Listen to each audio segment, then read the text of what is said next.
Welcome everyone to UU service. We're going to begin by a call to worship and a chalice lighting. Come, let us gather and light this chalice for truth-telling and remembrance held by memory and mystery, by the stories of those who came before us. We gather to honor the bold women who stepped into ministry when few would recognize their gifts. We gather to recognize the frontiers, not just of geography, but of spirit and justice, where our ancestors sought to build communities of care, and where they also replicated exclusion, erasure, and oppression. We gather not to worship a perfect past, but to learn from it. Beautiful. Thanks, Brandy. I am putting the lyrics for our opening song into the chat, which is I'm Not Alone. I'm not.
I'm not alone.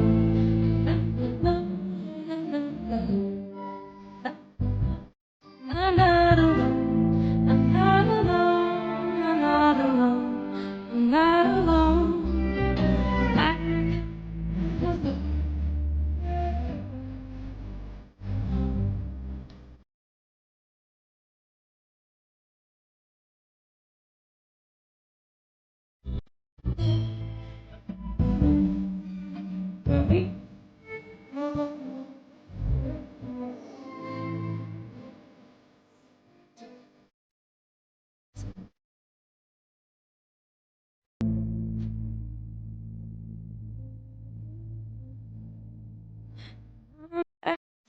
When beauty may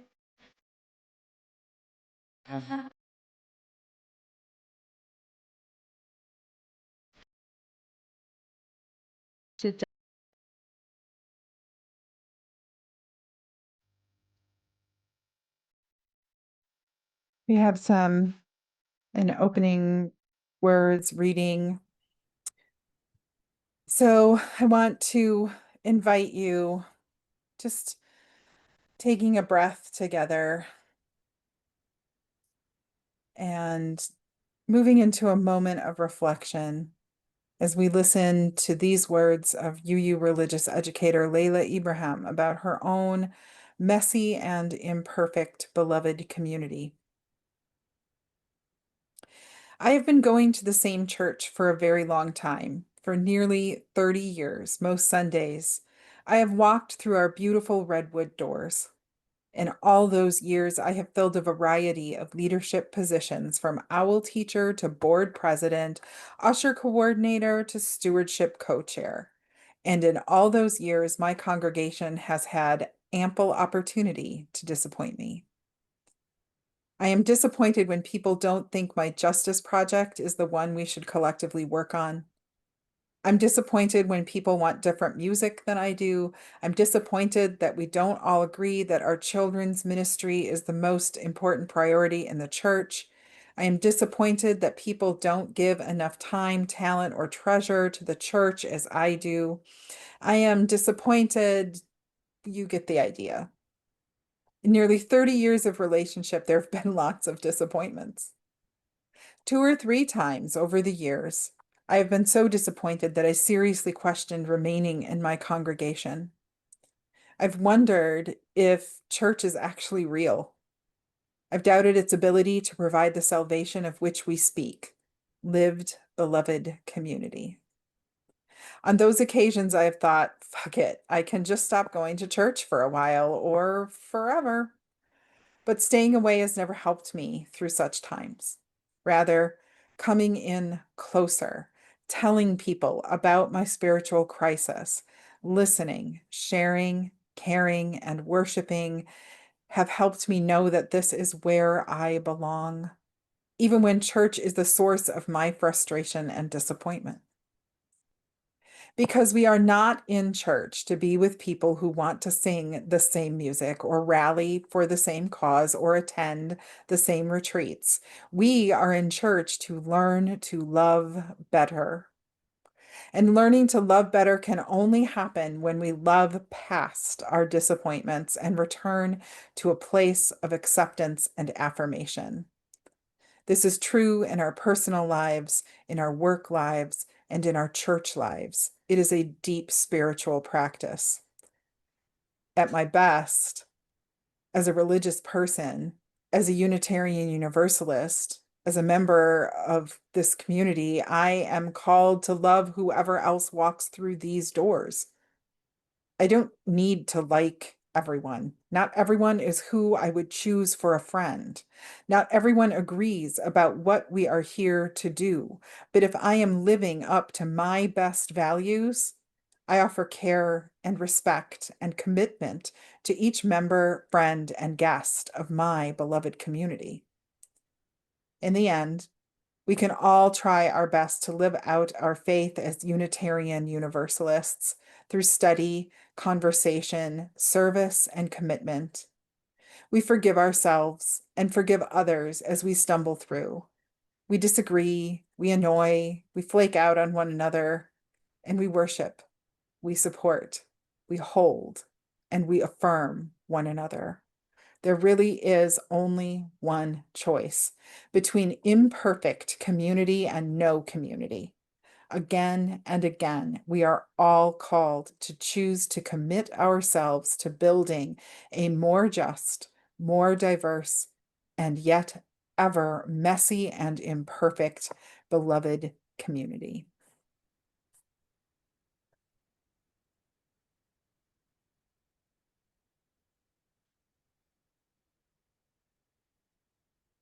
So we're here to talk a little bit about our GA experience, General Assembly for Unitarian Universalism. But that reading really made me think about class that I just got out of right now.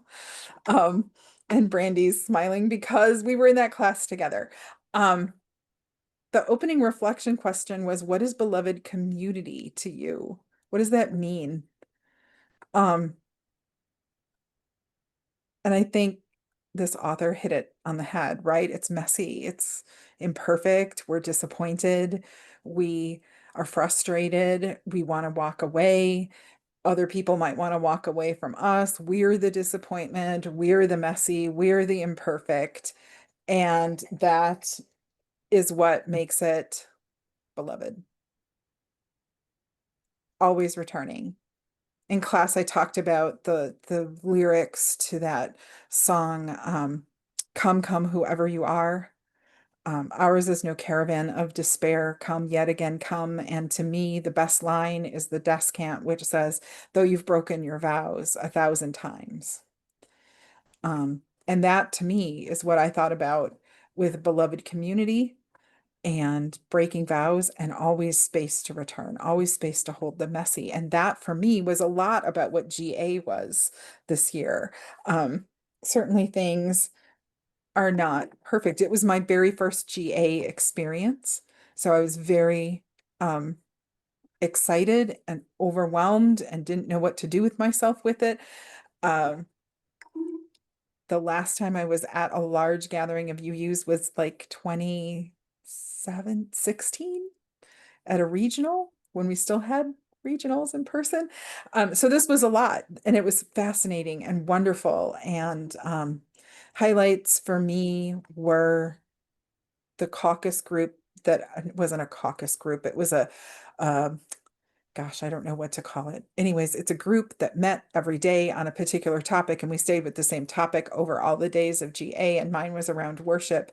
And gosh, it was so, so good to hear that everyone was kind of in the same boat. And that made a lot of sense.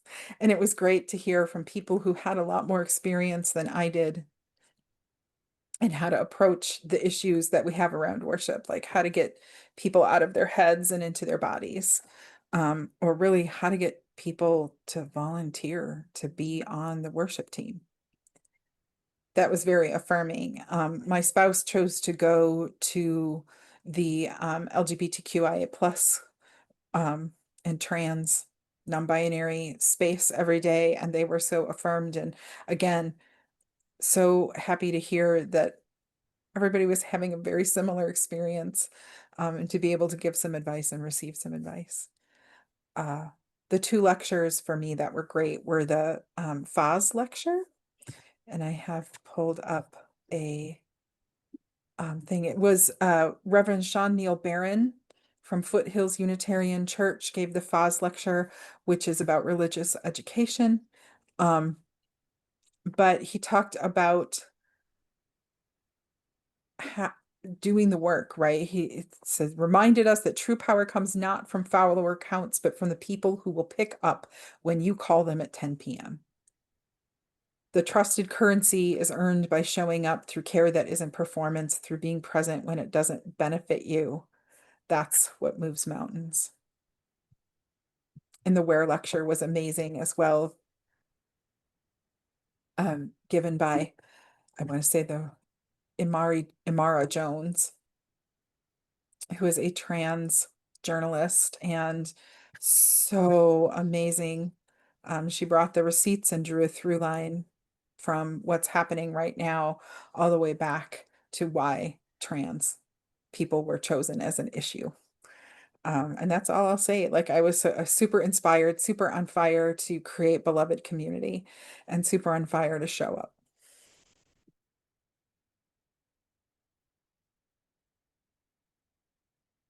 I can go next. For me, GA was complicated. This was my third GA to attend, my second in person. So I attended 2023, 24, and now 25. In 2023, we were in Pittsburgh, and I remember there being an agreement whenever we signed up for General Assembly that we were going to wear masks. It was something that the UUA was very forthright about given the time. And whenever I got to Pittsburgh, there were people who were being borderline threatening towards staff because they were enforcing the mask law. And I remember very, very, very vividly there being a corner of Pittsburgh that some UUs took over for the week, and they called it the free speech zone. So they didn't have to wear a mask, and they would just live stream the assembly. And I remember feeling really dissonant, I guess. Like I felt like there was a major conflict of values and like intellectual and spiritual freedom, but then also this like commitment to beloved community and taking care of each other.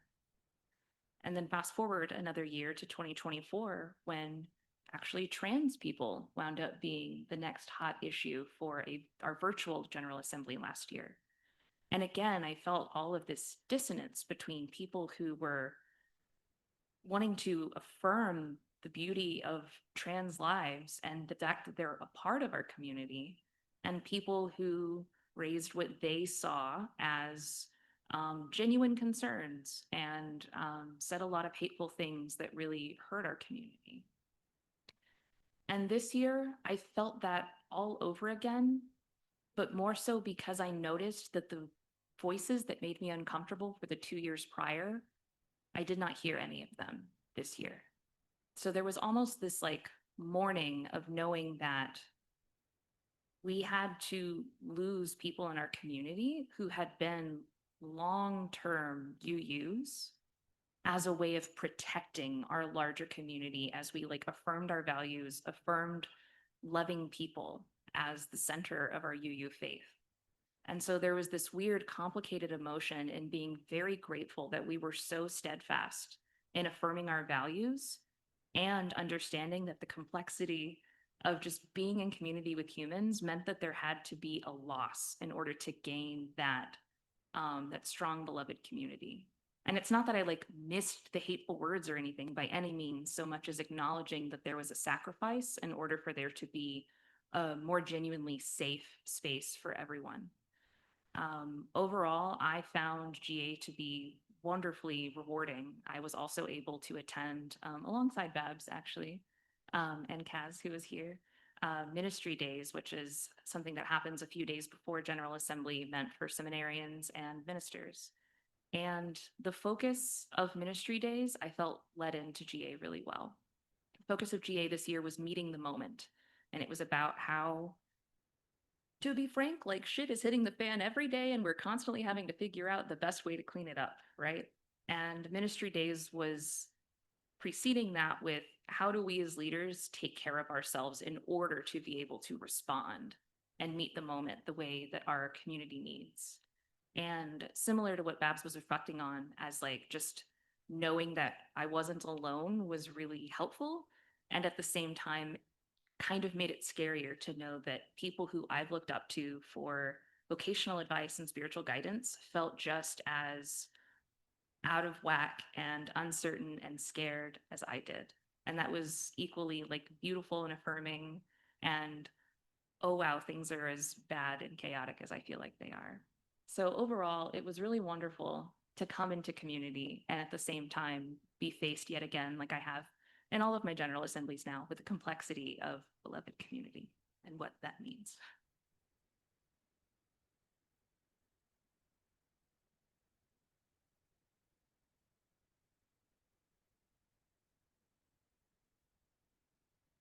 Hi, everyone. I don't have a ton of reflections on my time there. It was a whirlwind. It's a lot, taking classes while being there. Yeah, it was great. I also hadn't attended a UU in-person event since 2016. I was at the 2016 General Assembly as a youth. Actually not as a youth, as a 18-year-old. So we weren't with the youth, but I was much younger. Very different environment. And obviously a lot has happened since the summer of 2016. But it was great. It was great. It was really, I think it was just beautiful seeing that many Unitarian Universalists in a space together. And obviously there weren't as many contentious governance topics this year, but I thought that a lot of really great points were brought up throughout all the voting that happened. And a lot of points were heard. Some to what Audrey was saying, just that there is recognition that I think people really wanted to be on the same page, especially after last year's election. Just yeah, shit continuing to hit the fan. But yeah, I think the best part for me was just being there in the capacity that I was there in, specifically as a seminarian. Um, the collegiality piece, both with ministry days and General Assembly, of getting to know my peers and people that have known me for a long time, not as a seminarian, right? Not as an aspiring minister in that way. So that was really great. And yeah, curious as to where GAs continue to take us.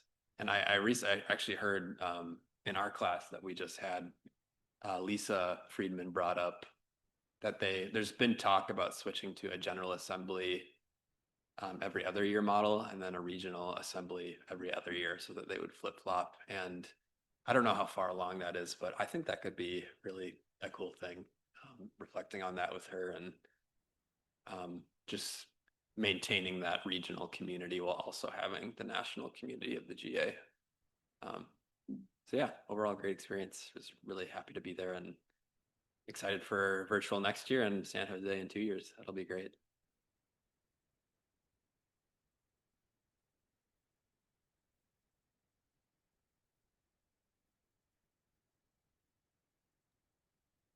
So I wasn't able to attend in person or attend the live sessions, but thankfully they post all the general sessions on YouTube.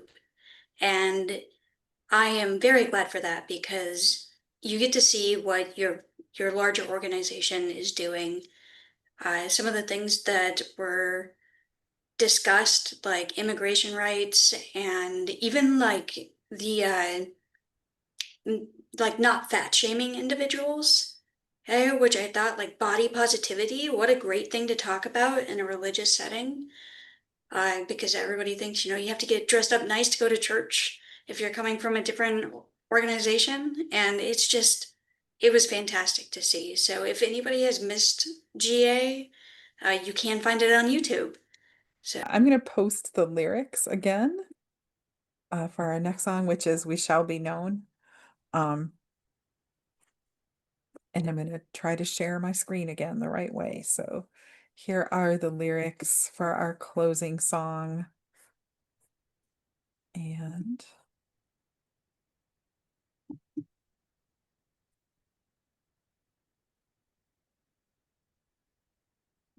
there we go. Oh dear. That is not the one. There it is. Okay.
We shall learn to lead in love.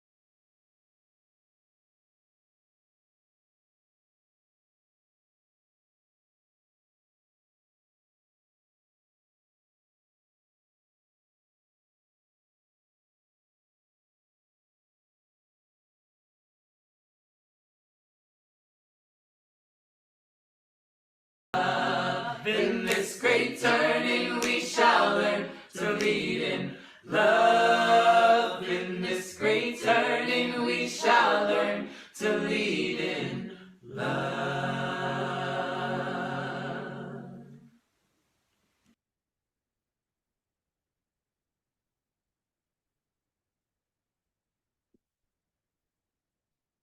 As we extinguish our chalice today, I'd like to share these words by John Cummins called Letter to the People of the Future. My distant children, you will look back on us with astonishment at the truths that stared us in the face and which we did not see. You will look with wonder at the bright toys we created and used only for the rape of the planet and one another. It will seem strange beyond believing that we reached for the stars and did not know the simplest principles of living well together. But also know this, you of the future, you with your libraries and fountains, you and your star cities, know that even in our slumbers, we dreamed.